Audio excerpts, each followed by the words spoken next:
So here we are on the couch with Chris, downtown Cincinnati, in front of the Hamilton County Courthouse. So many domestic violence cases come through here, and people, you know, their lives change after they walk through those doors.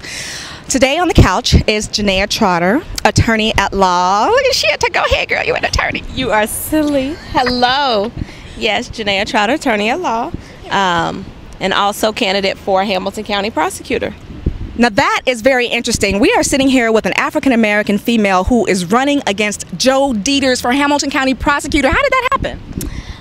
Well, I used to be a prosecutor for the city of Cincinnati, and then I switched from prosecution to doing some defense work and doing some civil work, and I actually seen how the office was being run. You can't really see it when you're standing next to somebody, but when you're working against somebody, when you need to have some when you need to have something done and you're trying to get a hold of an office and nobody will respond to you, it made me start looking into the office more, and I seen that Joe Deters was working part-time. He was had another job at Stan Chesley's law firm. Wait. Joe Deters is working part-time. Now, he holds the office of prosecutor. How do you work part-time as a prosecutor?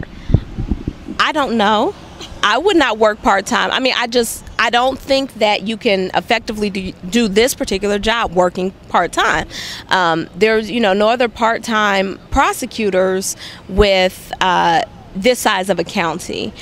Even, I believe it was Claremont, I think it's Claremont County, the prosecutor there was working part-time, and they were both Republicans, and he was voted out of office. And that was one of the biggest issues, is that, with the county this size, with this many issues, it's very hard to be effective working part-time. And some people think that the prosecutor's office just handles the criminal cases, which they handle the juvenile criminal cases, they handle the adult criminal cases, but they are also the attorneys for all of the county departments. So the Board of Elections, Jobs and Family Services, they're helping to make decisions about who gets to keep their children, whose children are adopted out, whose children are put into foster care. They're the attorneys for the clerk, of course. I mean, every single county department, the county commissioners, so all of the boards that fall under the county commissioners, they're the attorneys for the entire county.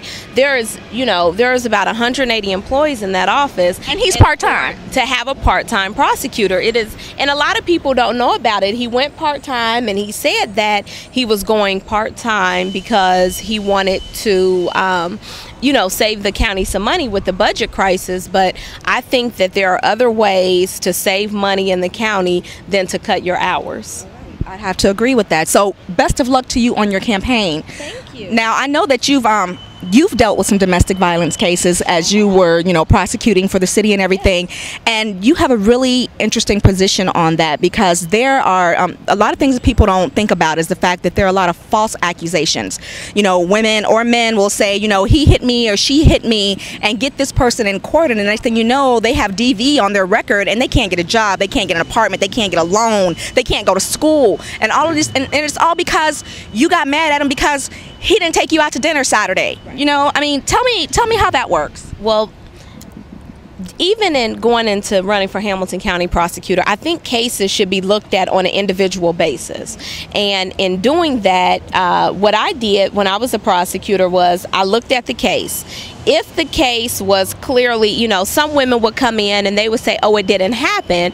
And they would say, oh, it didn't happen because of they were scared of him, or he was there, and it may have really happened.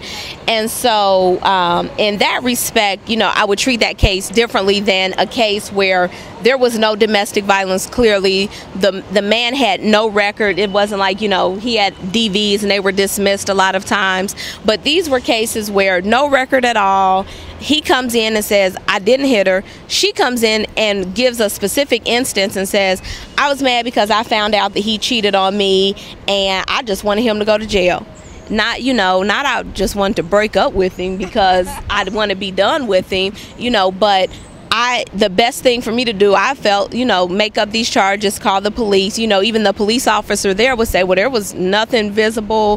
He wasn't angry and upset. She was the one screaming and hollering. And so in that regard, she would get on the stand, and say she signed, you know, under oath, signed this affidavit and said I think this particular case that I'm speaking of, he threw me into a coffee table or something, and it didn't happen. It didn't happen. The police were so like, what happened? She said it. We reported it, but we didn't see a coffee table. I mean, they didn't see it, but they threw all the glass away. They picked it up and cleaned it up and threw it away. By the time the police got there, and so and then so she gets on the stand and she says it on the stand under oath and says, I lied about it. I made it up. I was mad that I found out that he cheated on me, and so I, you know, made this up. And so in that case, I would ask for them to be arrested for falsification of a police record. One, it's wasting the police time because we're paying them to be here. A lot of times if they're on a first shift officer, they're coming in and they're making overtime off of it. So we're having to pay the police overtime. It's a case on the docket. You know, the average case might be $1,500 coming through the system by the time you pay the clerk's office to process it, the officers to come in, you know, in front of the judge, and it clogs up the docket for a false charge, nothing that never happened. And so so in those cases, and you know, some people were upset with me about it, but if there is a real domestic violence situation, then we need to handle those situations. But if it's somebody filing false charges, what it does is, one, when prosecutors have 50 domestic violence cases on their docket a day, and you have one person who every day who is just making up bogus charges, it deteriorates the seriousness, or you know, weakens the seriousness of actual domestic violence victims. And there are a lot of domestic violence victims out there, and men and women, and their cases should be taken seriously. And when people do this, it makes you not take a case seriously because you don't know what's true, what's not. Now, and I think that's an issue. Now, when there were real domestic violence cases, I would prosecute those cases. I didn't care if the person did not want to prosecute the case. Now, if someone was I knew that they were going to be back together, that, you know, no prosecution in the world was going to keep these two people apart. No protection order in the world was going to keep these two people apart. They were still going to be together. Then what I did, and a lot of prosecutors, the judges give prosecutors a lot of discretion as far as recommending sentences. And so what I would do is I would say, well, if this man would go voluntarily to the amend program, because a lot of times when you get convicted of domestic violence, you're sentenced there. But the amend program will take people voluntarily. You can walk in. What is that? What is the amend program? The amend program is through YWCA. It's for men who have anger issues, abuse issues, and so it's a way for them to learn how to cope.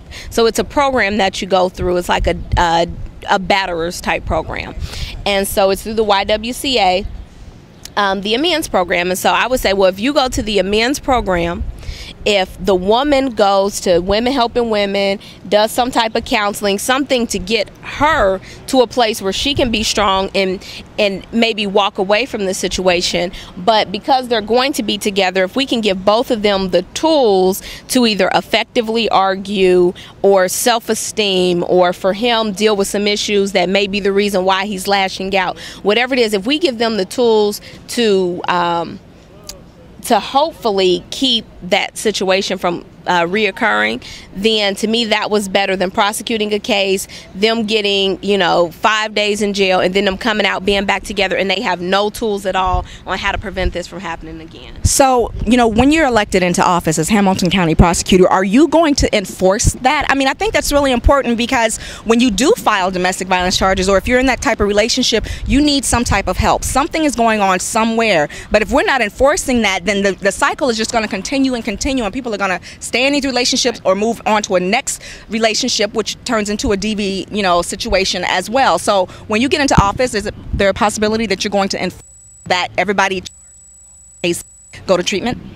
I'm going to ask for it and have my assistant prosecutors ask for it. It's really up to the judges. But as I said before, the judges are very good about recommendations of the prosecutors to for the treatment or for probate, whatever it is. If there's a good program that matches what a sentence should be, and if it's more solution driven, so that their caseload isn't continuously clogged up, then and they're usually very good about taking that recommendation. But it would be a recommendation of my assistant prosecutors. I mean, you know, when I'm elected, I plan on doing kind of an audit of the way cases are prosecuted, and I believe that cases should be prosecuted with the purpose of preventing reoffending. And so if someone needs treatment, we need to make sure they get treatment. If someone, you know, needs to be institutionalized, if they need their medication because they're mentally ill, whatever it is, we need to make sure that we're requesting of the court to craft those solutions. But we need to be knowledgeable about what solutions are out there, what programs are out there, so that we can recommend them to the court. And so that would be what my office would definitely be involved in, looking at these cases on an individual basis.